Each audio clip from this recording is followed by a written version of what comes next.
Charity કમિશનરને ફરિયાદ કરવામાં આવી। મહુડી મંદિરમાંથી 130 કિલો સોનાની ચોરી સાથે 14 કરોડની ઉચાપત કર્યાનો ટ્રસ્ટીઓ પર આક્ષેપ।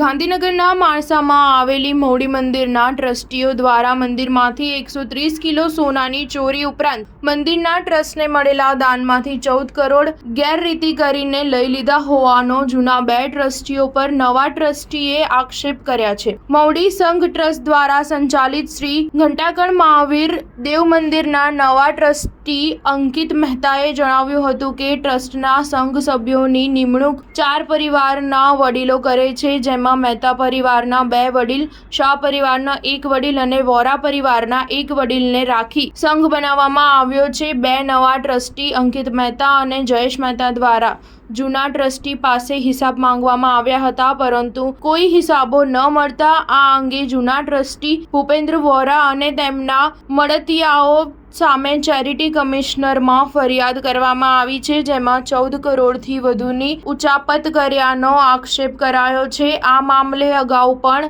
CID ક્રાઇમને ફરિયાદ કરવામાં આવી હતી। નવા ટ્રસ્ટીઓના મુખ્ય 3 આક્ષેપો હતા, જેમાં જૂના ટ્રસ્ટી ભૂપેન્દ્ર વોરા અને તેના મળતિયાઓએ નોટબંધી વખતે 20% કમિશન લઈને સંઘના નામે નોટ બદલી કરોડોની ઉચાપત કરી હતી, તેમજ આદર્શ કોઓપરેટિવ બેંકના ચેરમેન મુકેશ મોદીના નાણાંથી 65 કિલો સોનું ખરીદીને પોતાની પાસે રાખ્યું છે। સ્ટાર ન્યૂઝ 7 હંમેશા સચ્ચાઈની સાથે।